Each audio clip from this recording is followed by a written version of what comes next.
fan, press some hand, let's get in the car, I said. She grabbed my hand, girls rescue, met the bar, witness said. Tears fled the head, I'm waiting, I guess she sweet, I guess she confess. She thinking less, not drinking less, bathroom says, best to get spontaneous. I stereotype, put to rest tonight. Imagine, believe, and achieve, it works. Scholar as I rise like fireworks. Smell through the bad, don't touch my purse. Yo, hello everybody. Welcome to this edition of After the Storm, your Oklahoma City Thunder post-game analysis live stream. Sorry, guys, I've been out of it. Remember the other night when we did the Memphis game, I've been sick and I've been trying to get through it, but it just hasn't. My body's tried to get past it, but also, as you know, when the Thunder are kicking people's butt by 20, I really don't do shows. I guess I should, because I know people have been asking me, man, why don't you do the show anyway? Well, unlike these other guys, I don't just throw out nonsense. If there's nothing for me to really talk about, there's nothing we can really discuss. I'm not a fan of just going out there and just saying a bunch of stuff. And, but, as the guy was telling me, man, that's content. And I was like, yeah, okay, I guess.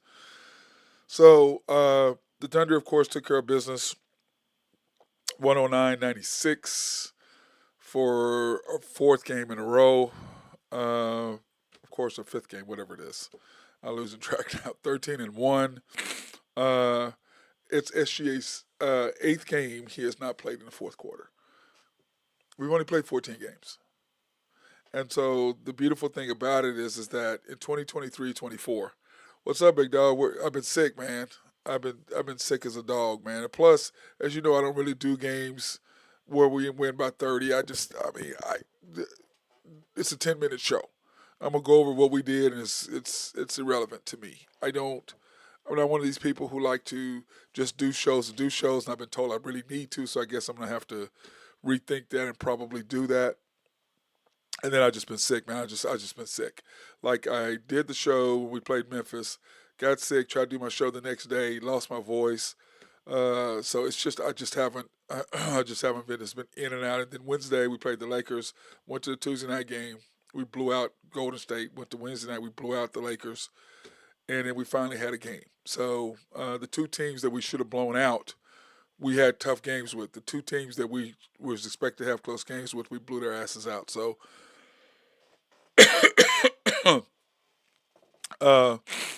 I'm still not feeling that great, to be honest with you. I'm just trying to make it through. That's all I'm trying to do. I'm trying to get through, but it's been absolutely brutal. It's just been brutal because it got cold on Sunday, and then all that, it was cold, and so all that sinus drainage went down my throat and chest, and I couldn't talk. When I tried to talk, I would just lose my voice, and then I finally felt better on Wednesday, and we were kicking their butts, so I kind of had a couple drinks, which I hadn't had, and then that went downhill.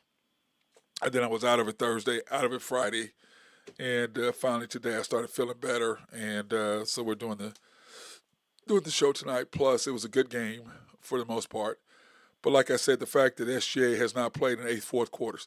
And by the way, what are your? I'm getting ready to do a post on Facebook and Instagram, and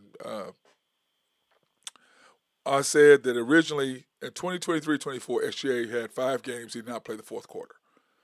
Last year he had 14 games, which is 24-25. He didn't play the fourth quarter. He's now not played the fourth quarter in 8 games out of 14. So what's the over-under with that?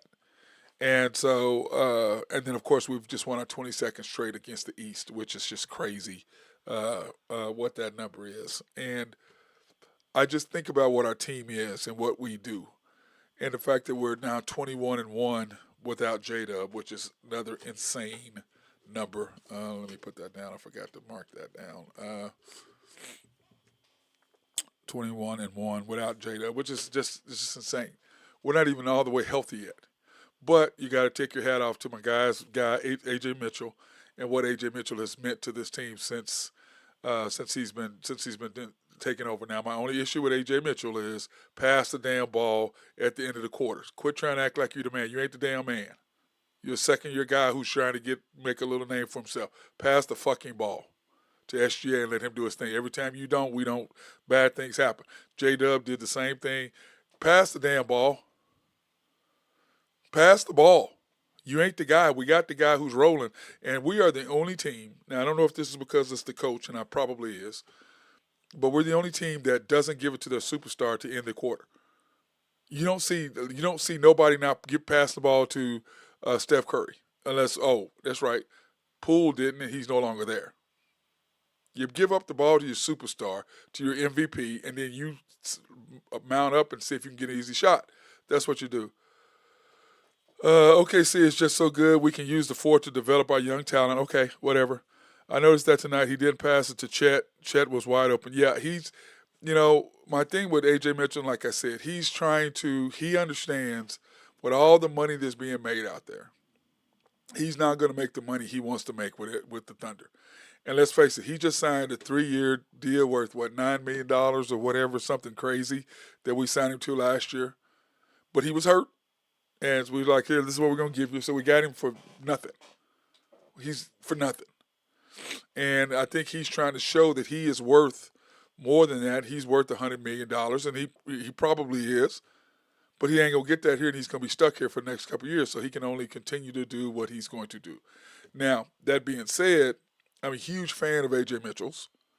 I like what he brings to the table.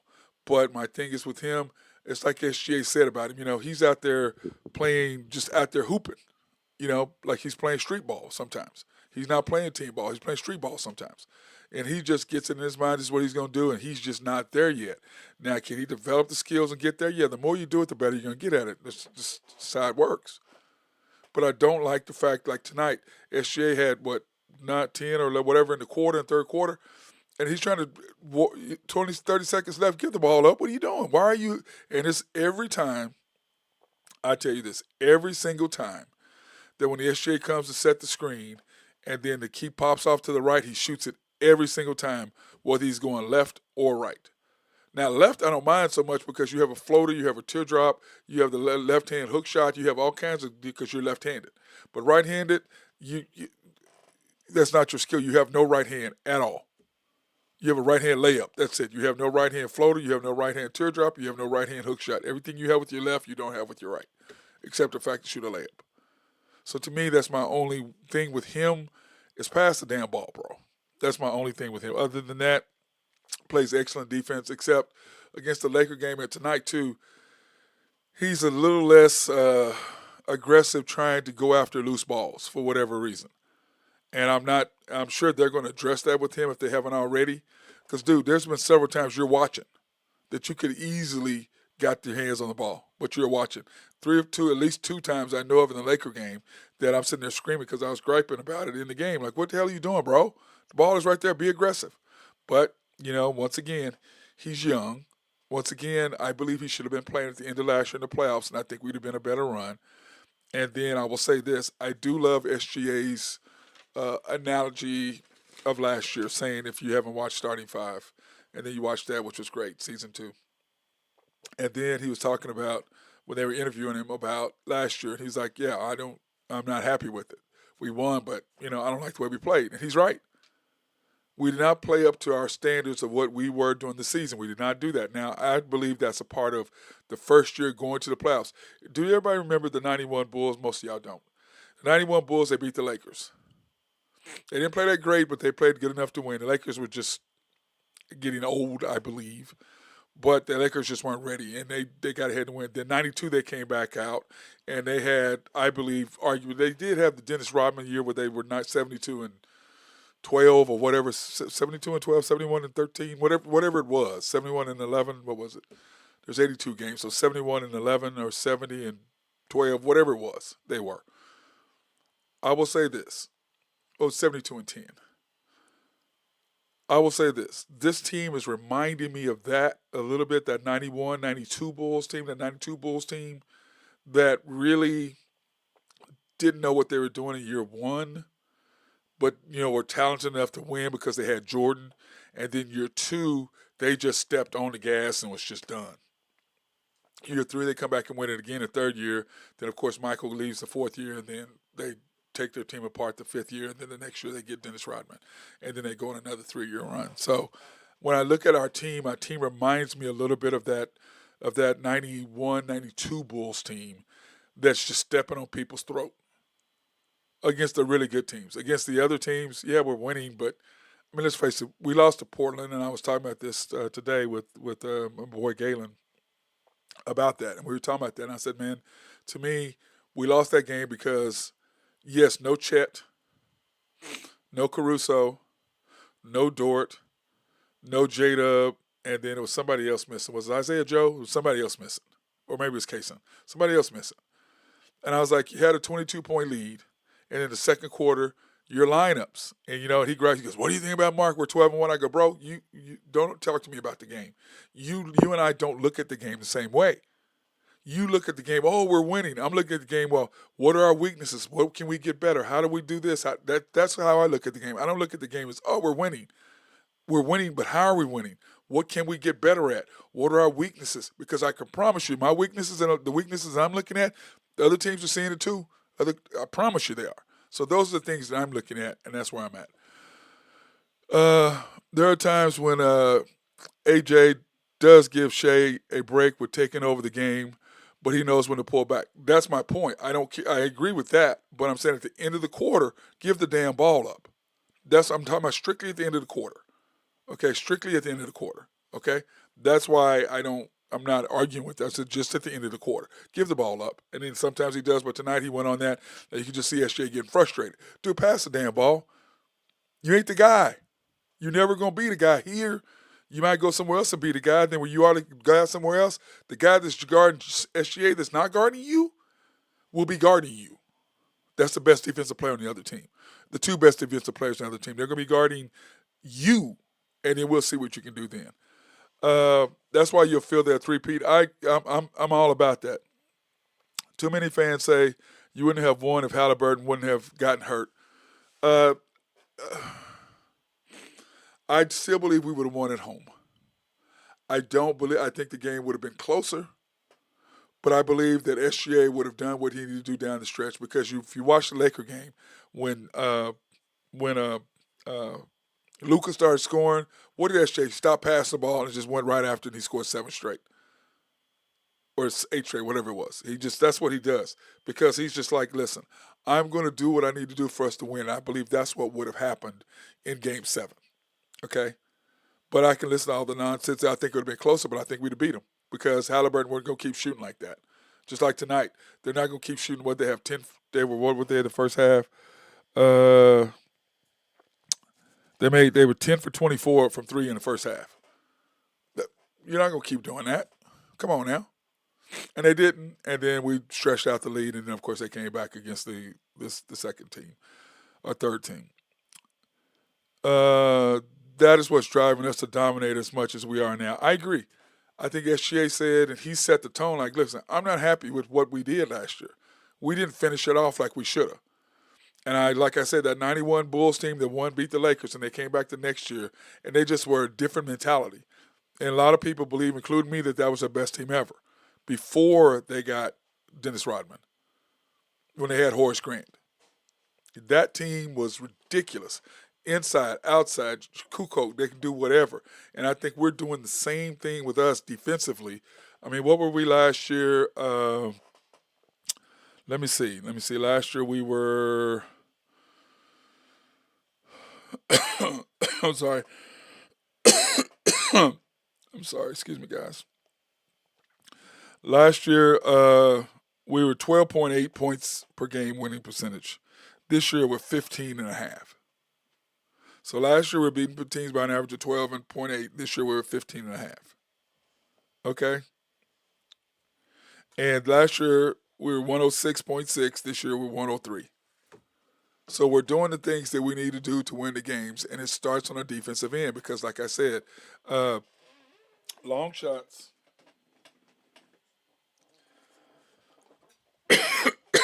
Sorry, guys. I'm trying not to.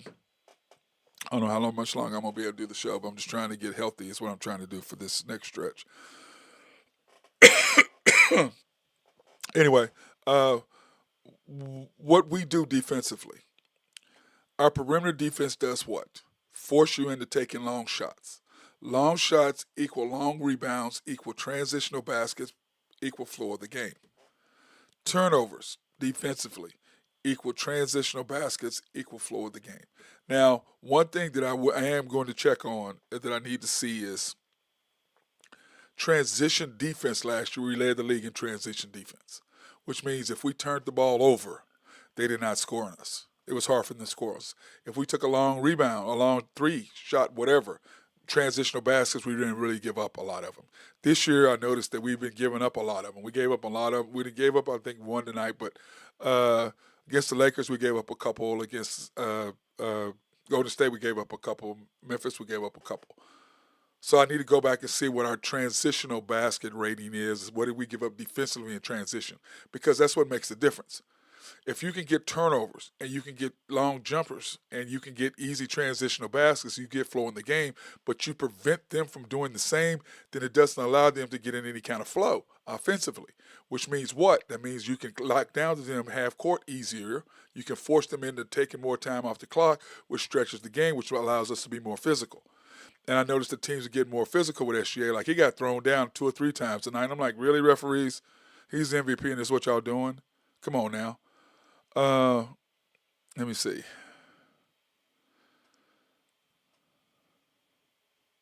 Long rebound, long shots also equal losses of possessions. That's what I'm saying. If you take a long rebound, we get the possession, it equals a transitional basket, which equals a bucket.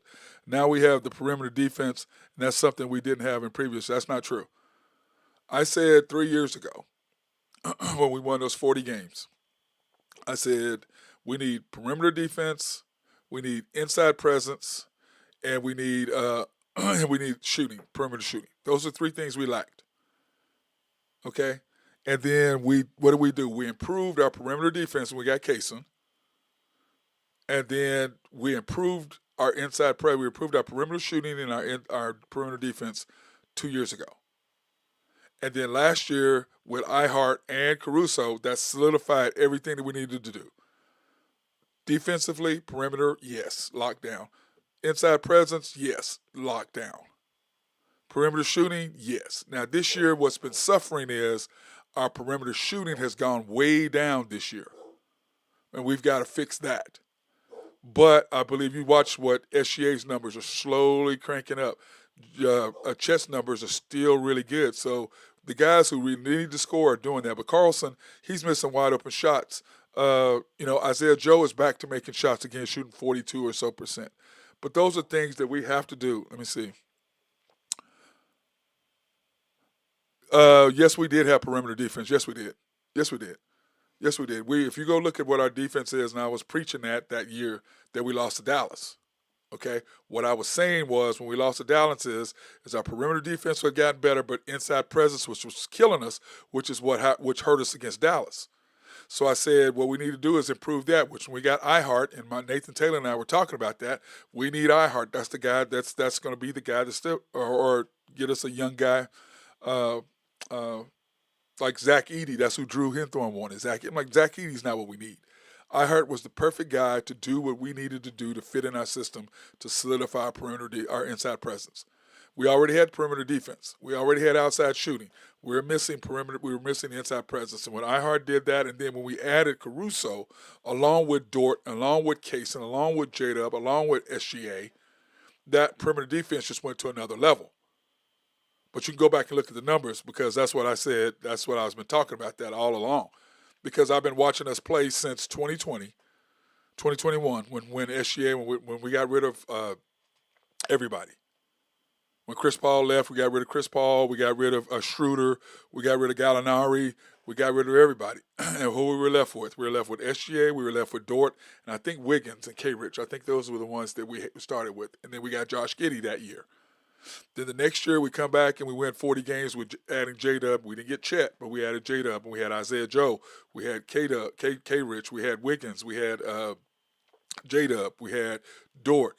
And we had SGA, of course. We had him and we had Josh. Then last year we got rid of Josh and added Caruso and iHeart. That solidified our team. That's what's been pressing all the way through what we're doing. Let me see. Inside presence did not hurt when we were sitting Chet because Jay Will was too small. No, inside presence did hurt us. That's what I'm saying. We needed iHeart. That was my point, is that we needed the three things we were missing. After I told you when we won 40 games, what we missed was we had outside perimeter. We needed to improve that. We got Kaysen. We needed to improve our inside presence, which we did not do, and we needed to improve our perimeter shooting. That's when we got Chip England.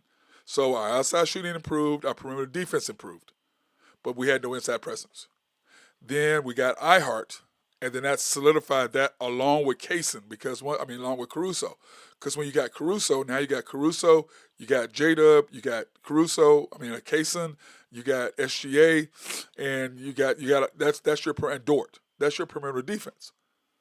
And then iHeart and Chet shoot up, and what I meant by interior presence was the offensive rebounds. We were 30th.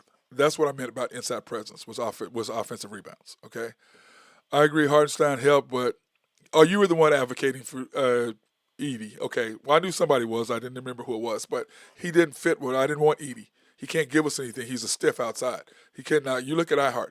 He doesn't shoot like Edey doesn't, but his passing ability and his ability to play better perimeter defense or inside defense and perimeter defense as well is much better than him. He was a better fit, and that's who we had. Nathan and I have been screaming.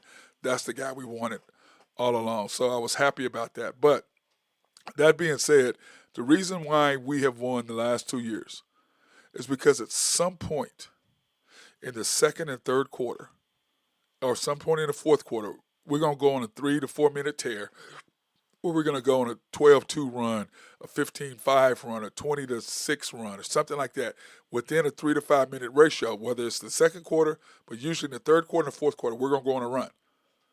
And that run is usually made with SGA, Caruso, Kaysen, Dort, and either an iHeart or K. Rich when we were going small. Or it was SGA, Kaysen, Caruso, Wiggins, and Chet. We'd go on a run, or K. Rich when we want to go small. That's when we made that run in the third and fourth quarter. And I was advocating all last year, put J-Dub on the bench for 2 to 3 minutes in the fourth quarter. And if he would do that, we would make a run, and then you put him back in with 4 or 5 minutes to go in the fourth quarter and close out the game because that's what he's great at. But those 2 to 3 minutes, he refused to sit him. Sit him for those 3 minutes, and we make a run. And then every time we get down in games, that's what he would do. And I just laughed. I just laughed at it because every time I said everything I was saying, he did exactly what I was saying. We get on a run, what does he do? SGA, Caruso, Kaysen, Wiggins, Chet, or either K-Rich, depending on if we're going to go small or not. J-Dub ain't on the court. It's because J-Dub is fantastic. And like I said, we're 20-1 without him over the last 2 years. But guess what? We ain't going to win a chip without him. That's crazy. Do you even think we're going to win without him when it matters? No. That's insane. We got to have him. Now, the all-defensive thing, scratch that. He don't win that if Alex Caruso has 65 games. There's no way in hell J-Dub is on the all-defensive team instead of Caruso. No way. No way. But like I said, he was a beneficiary of the fact that, number one, we had the best record, best defensive team. You got to have at least 2 guys on the defensive team. You got to have 2 guys at least on the All-NBA team. You have to have 2 guys in the All-Star team. And he was the beneficiary of that. I believe if Chet had been there, then he would not have been an All-Star. That would have been Chet. And when you look at this year and what's happening, and I'm a huge J-Dub fan. Somebody was arguing saying that he was actually in line to fight SGA over the MVP in the finals. What the hell are you talking about? He had 1 game. Let's look at games 4, 5, 7, 2. Let's look at those games. J-Dub had 1 game. He had 1 game. Now, he's great, but he's not SGA. And we're not, like I said, you're 20-1 with the guy you think has more upside than SGA. What are you talking about? What are you looking at? What are you looking at?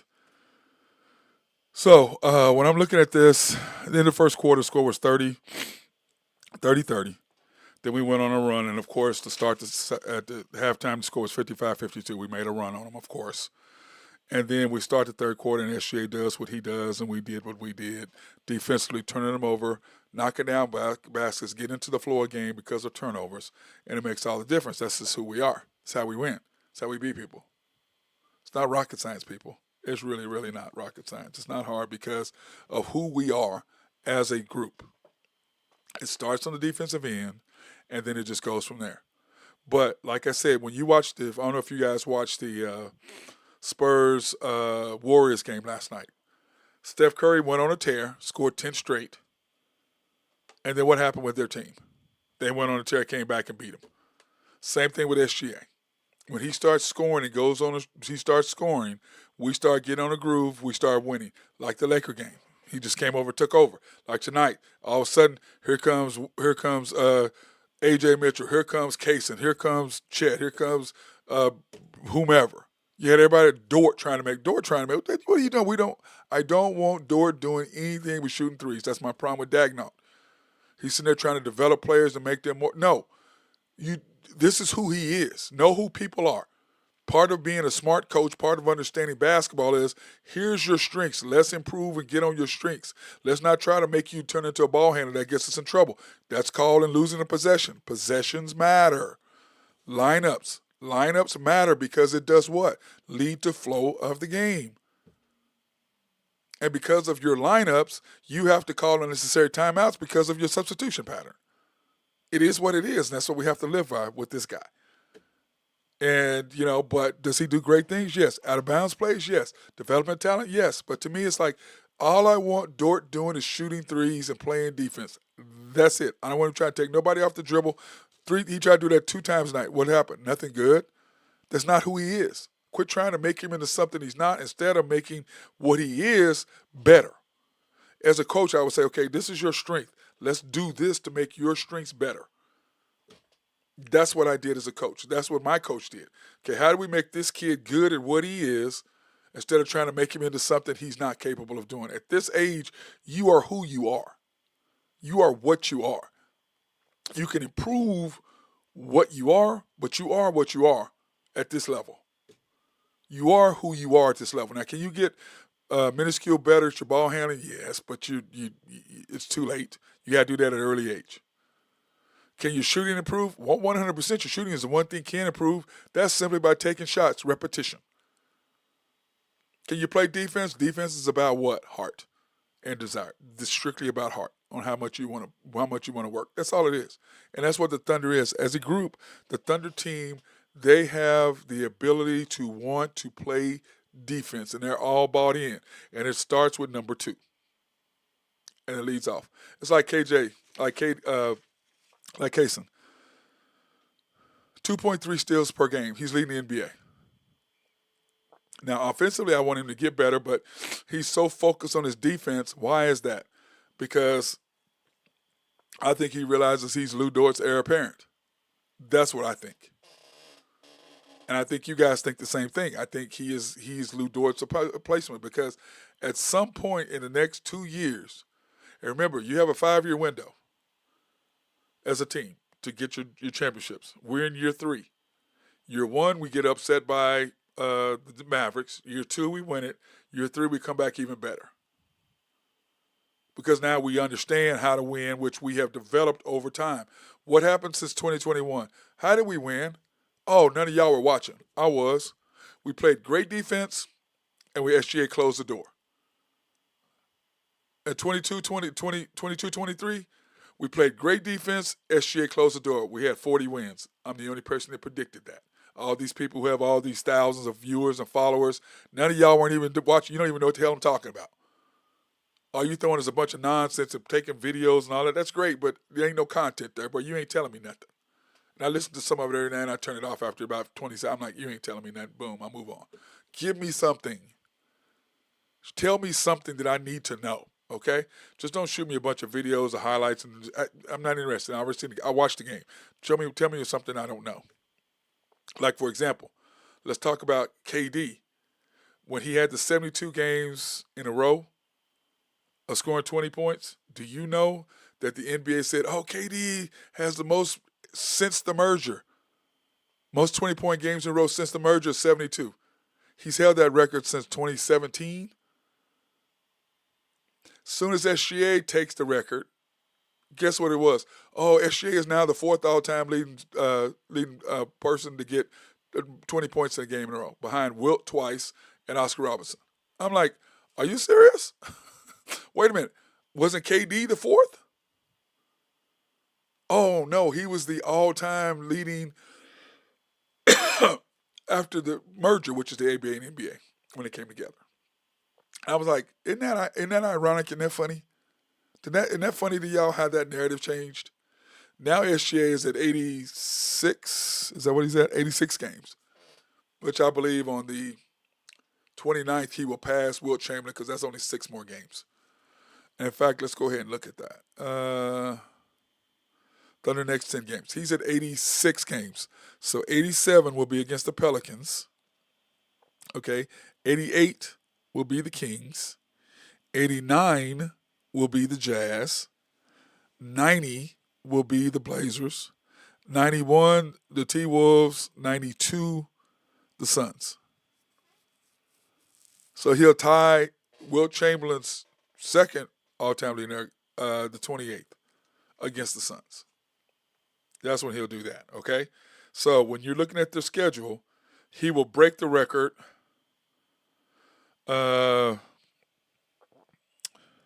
against the Portland Trail Blazers, and that is a away game. He'll break the record against Portland. But that's how I look at it, okay?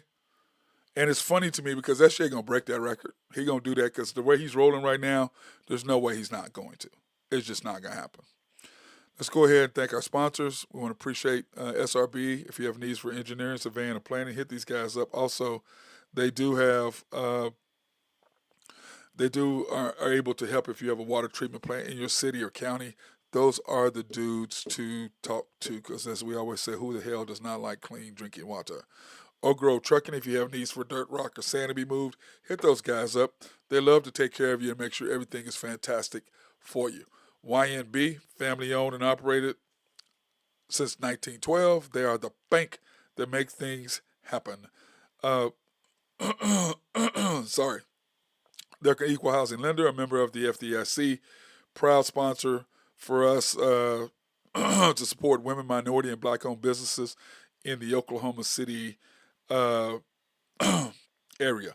You can also pre-qualify online at www.ynbok.com. That's www.ynbok.com. Or you can go into one of their main locations, one of their 5 locations, the main bank at 401M, 401M, 66 steps from historic downtown Yukon, Oklahoma. That's off 66 steps from US Highway 66 or the 39th Expressway. YB Eastwood is off the Parkway at 36 or 69th, 66, US 66. I can't even talk. YB Mustang, 218 North Mustang Road. YB Parkway, which is off Garth Brooks and I-40. YB Peoples are located on 23rd between Rockwell and MacArthur. Cannot miss it.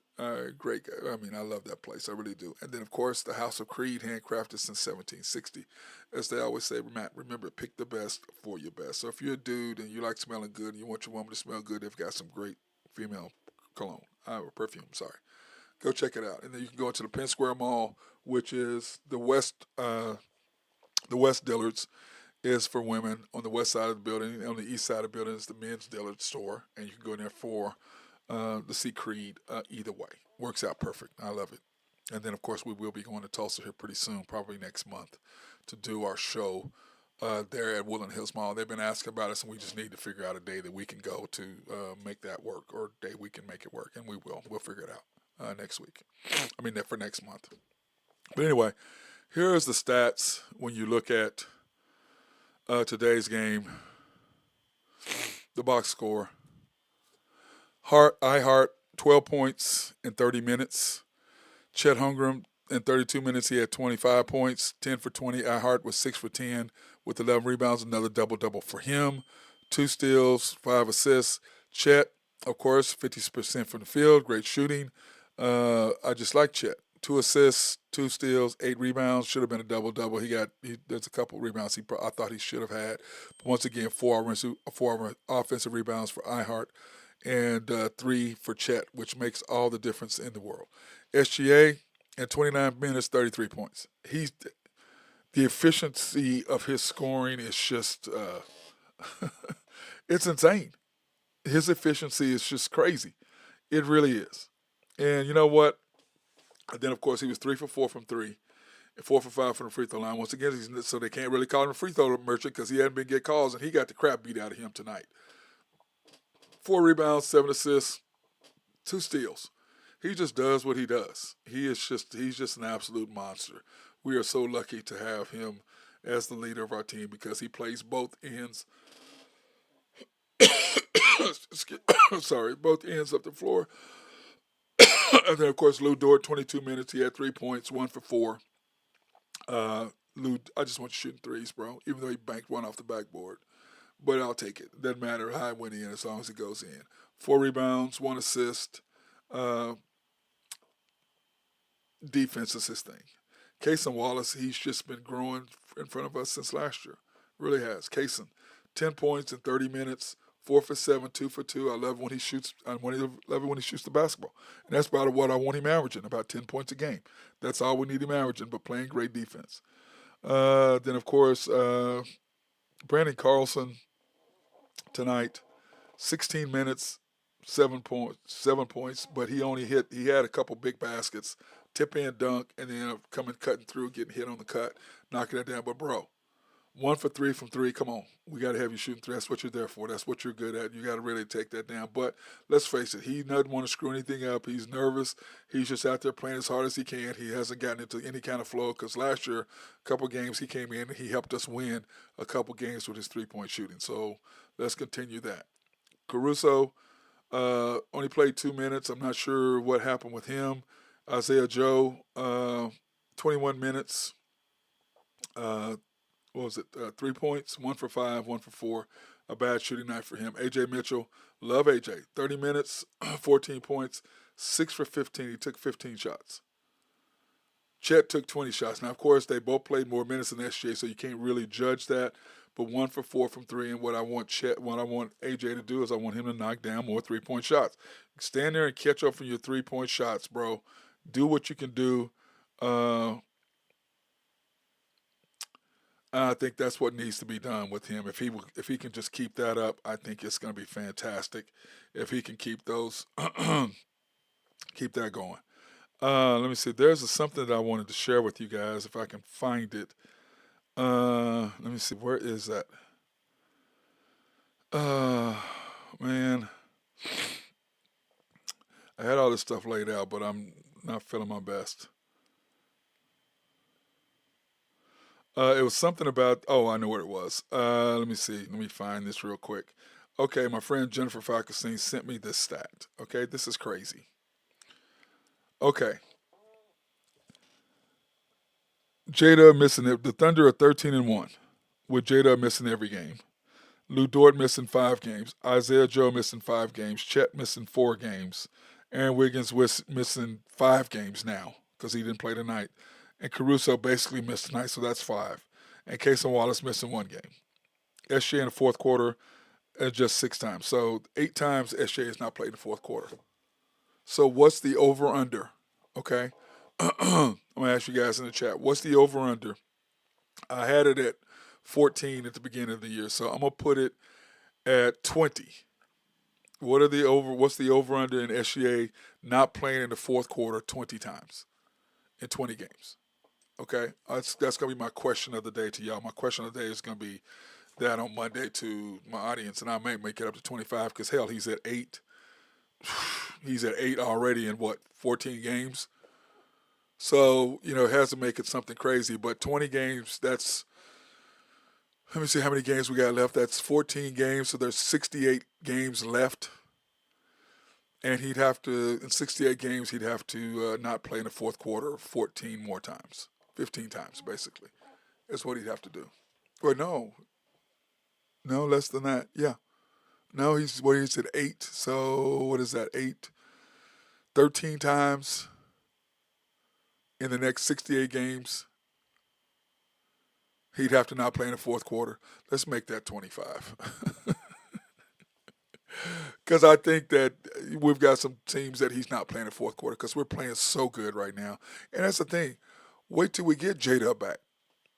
Wait till we're at full strength. Wait till we're at full strength. Wait till we have SGA, Jada, Chet, Ihart, Dort starting, coming off the bench with Kaysen, Caruso, Wiggins. Think about that for a minute. And Isaiah Joe, and AJ Mitchell, and Jay Will. I mean, come on. And Jay wouldn't even play tonight. What is the what are the odds? And someone said we can win 70 games. I was like, man, I predicted that the maximum we'd win is 70, which would be 70-12. What were the Bulls? 72-10. We're on pace to get that done. Now, whether that will happen or not, I don't know, because when you look at our remaining schedule of our next 10 games, yeah, when we're fully loaded, we're going to be on. I know it's just crazy. When I'm looking at it right now, okay, we should beat the Pelicans Sunday. Then we play the Kings, Monday. Then we have the Kings at home on Wednesday, which is going to be tough because they have Sabonis back. Then the Jazz is not going to be a walkthrough. Okay, in Utah, it's hard. That's a hard place to get a W.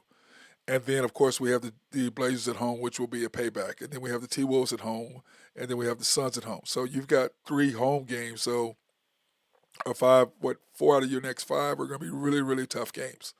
Now, can we get it done? Sure we can.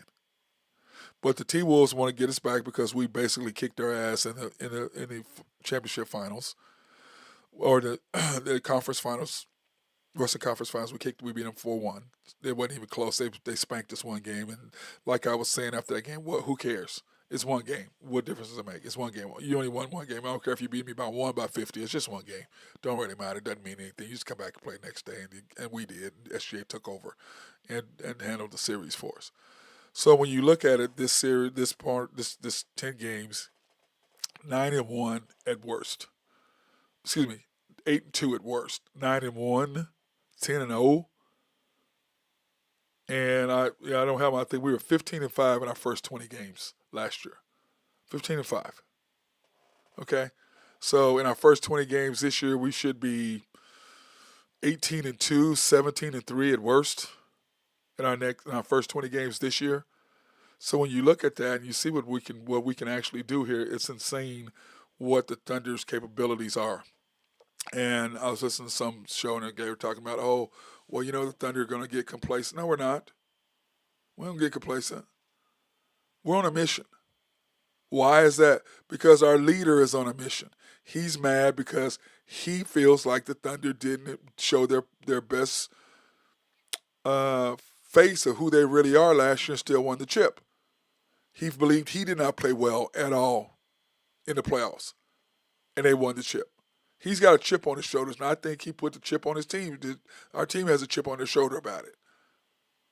That we're better than what we showed last year. We won, but let's face it, you don't lose game one to Denver because of the coach and his strategy. You beat them 5. You don't lose game 1 because we were missing shots and weren't playing them because of his lineups. You don't lose the Indiana game 1. You beat them in 5. Okay, you beat them in 5. So your record is then 84-21, 84-17. That's your record. That's an all-time record. That's something you can be proud of, and that's what SJ was talking about. What we should have been and what we did were not the same. And I think he's on a mission to do that. And you have, remember, a 5-year window. We're in year 3. Because next year, you still got everybody coming back. The only person you can really don't have under contract that you got to decide if you want to bring back is Ihart.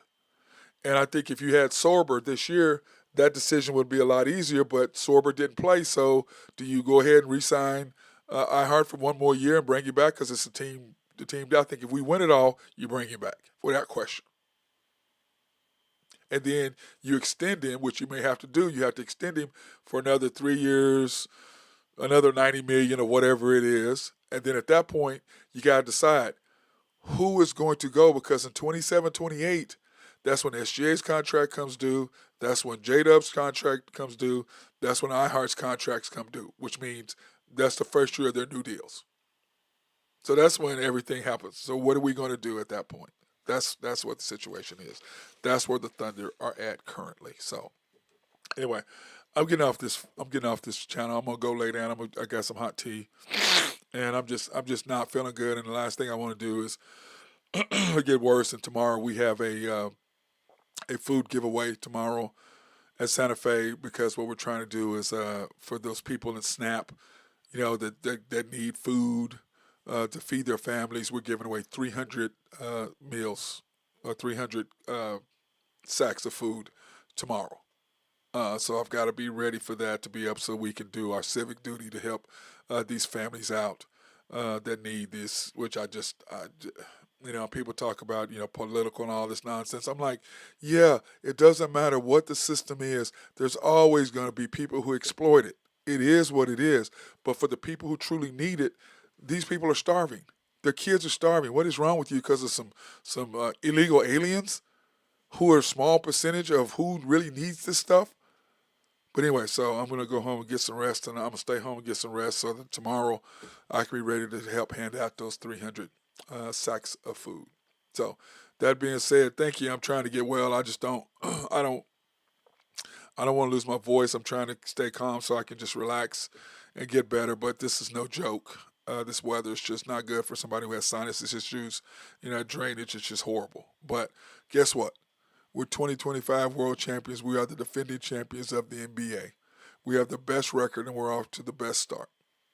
And I believe we can get it done. And I'm excited about watching us play this year. And remember, Monday night is our next game against the Pelicans on the road.